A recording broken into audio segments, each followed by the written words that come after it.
Welcome to week number 4 of our stitch along. In today's video, we're going to cover on how to do the attaching with the flat slip stitch join. We're also going to be covering the border and also some fringe today.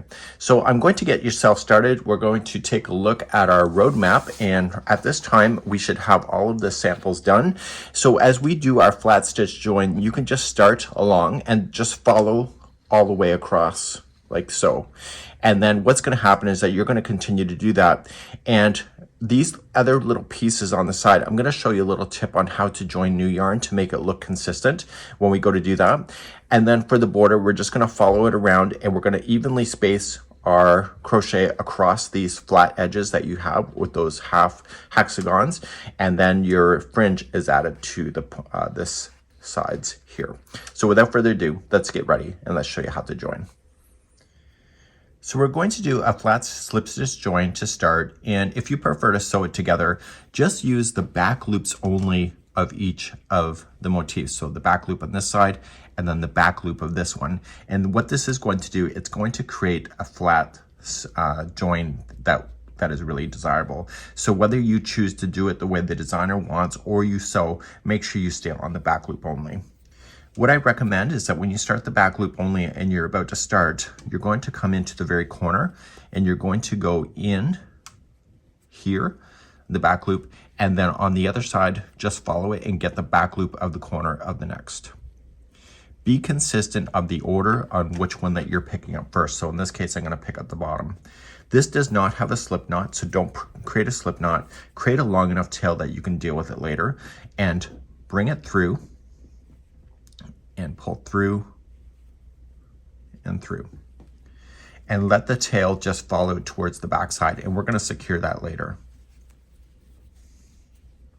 So just the tail piece itself, and then you can just pull it a little tighter, and we're going to secure that when we go to secure the tail. So pull everything back in line. Now you're going to advance to the next stitch. So do you see that this is coming from behind the work? So you're going to go into the back loop of this one. You stay and keep this down and go to the back loop of the very next one. Then you were going to yarn over and pull through. Now, if you're tight in this particular process, you can always increase your hook size, maybe one size up. So we've been using a 6mm size J, so maybe you can go to a 6.5mm size K. So you go to the next one, and then you just go to this one, and then wrap over. So don't make the error of doing this. So you're gonna grab this one. Don't make the error of going like this, and then trying to grab it because it's out of order. So make sure that this always stays down, out of the way, and then when you're ready to use it, you pull it up through. So you're creating like a sewing machine kind of join to this. So over the middle one there, and you're gonna go across. So what I'm going to do is that I'm gonna meet you when we start to do a turn into another motif. So you're gonna have to go in one direction or the other. So you just have to choose which one you have to come, and then I'm gonna show you how to do a tip on being able to go in another direction if you have to do, when you do those small little pieces that will join it. Okay, so let's continue to do this, and I'll see you back here in a moment. So I'm getting close to, and I'm on the corner piece here, and I'm on the corner of this one here. If, for example, you're running out of stitches or something, just fake it and make it work. Okay, so you can skip over a stitch and you probably would not even notice. This is one of those tips that you always can do and stuff like this. So ideally, it's great to have the right stitching counts, but if something happens, it's ideal just to kind of work it out. Now, when you are ready to turn and you're going to join the next one to it, what we want to do is that I want to go off, and I always find it's easier to do this in a horizontal kind of manner. So I'm going to turn it a bit so that I can get this new turn to go here. So I'm just going to turn it on my desk. And then I'm going to work my way on this side. So I'm going to go into the edging of this one here.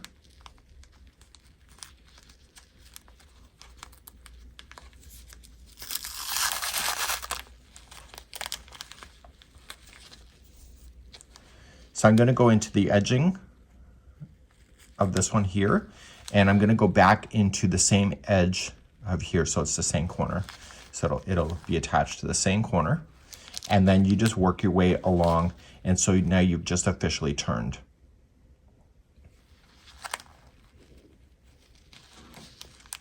just going to work your way. So when you have this one done, then you move on and then you keep attaching stuff. So in this case, if I was to go in this direction right here, then I'll attach another one right here and I'll keep on going.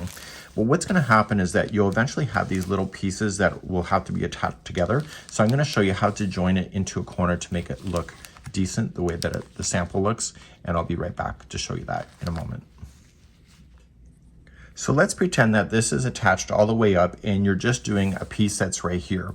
The secret to this is to stay within the center of this area here. So just loop it again and just come in to the interior of the middle here, right where it's joining, and then just loop it through, and that's your starting point.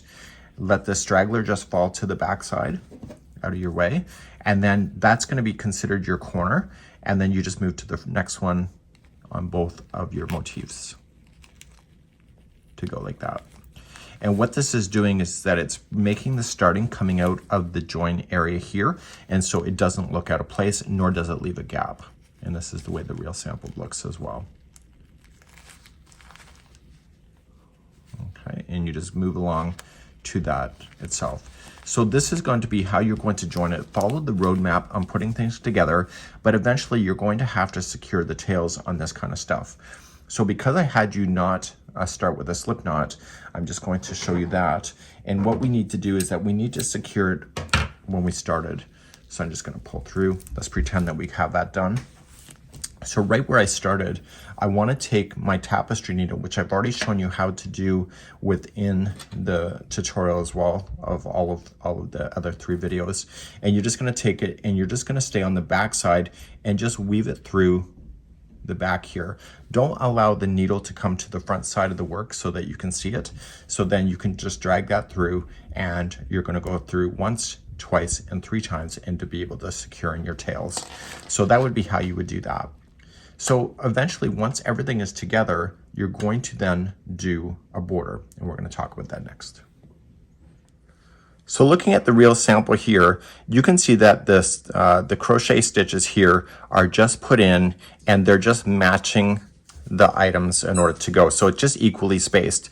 The easiest way to be able to tell the spacing of this is to look at where it goes into the real stitches and look at the length of the top of the stitch. And when you're placing it in a side where you don't have that opportunity, you want to place these stitches in so that they look like they're equally spaced. And you want to go into some chain work. If there's a space, just go around the space in order to do that, to going around. So what's going to happen as well is that eventually you are going to hit where they start doing an indentation right here.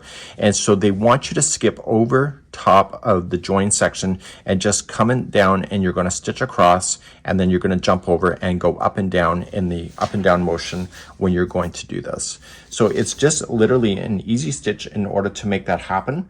When you look at the instructions, just like you see here, so it's just going to be a half double crochet. So you're going to start off in a corner. So I'd recommend that you start off in the corner right here, and you are going to chain 3, which will count as a half double crochet and a chain 1 space, just like you see. And it's 1 half double crochet in each of the stitches that you have, no matter what one that it is. Okay, it's just 1 half double crochet. When you get to the joining sections right here, you're just going to skip on over, and you are just going to half double crochet into the last stitch on this motif, and then you'll half double crochet into the first stitch on this motif. And as you hit the points, it's just going to be 1 half double crochet, chain 1, 1 half double crochet. And you're going to go up and down in this motion until you get here. Once you're at this corner, you're going to half double crochet, chain 1, and then you're just going to equally space your half double crochets along this, which will be along that half hexagon like I just showed you.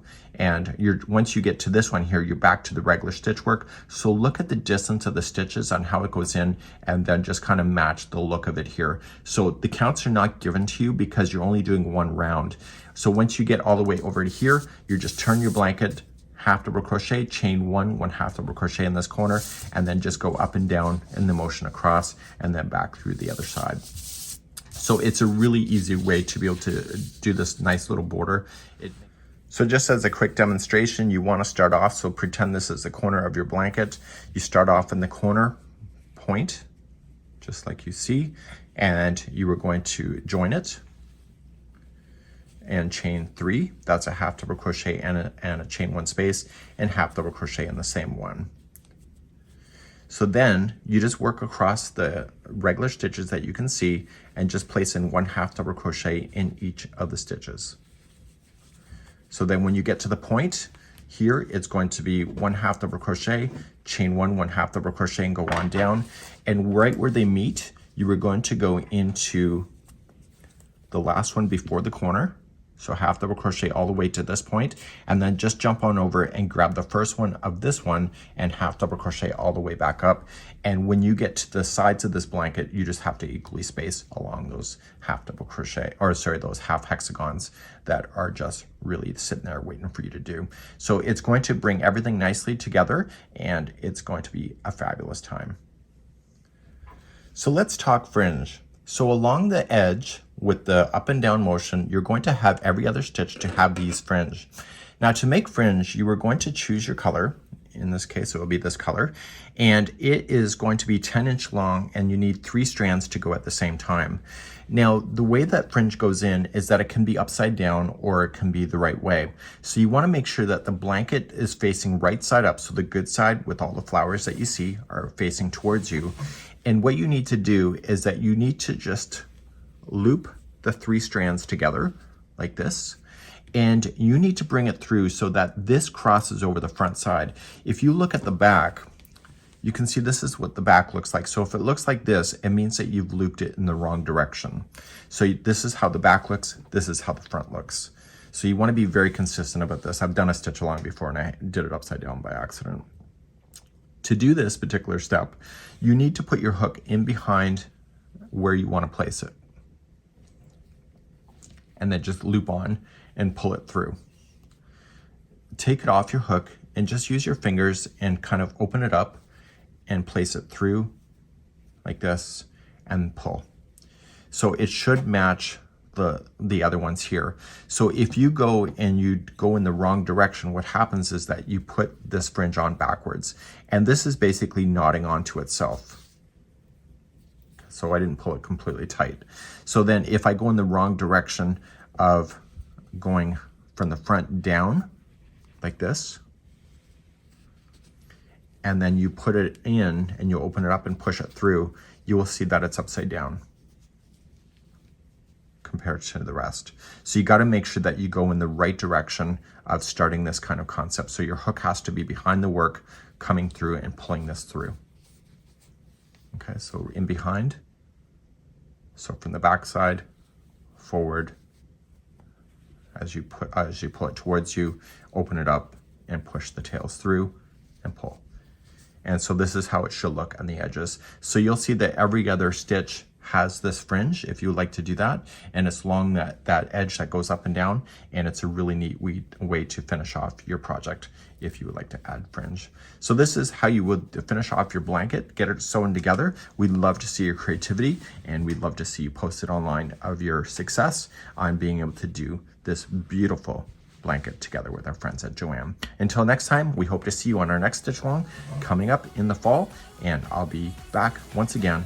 And I'm your host, Mikey, from the Crochet Crowd. We'll see you. Bye-bye.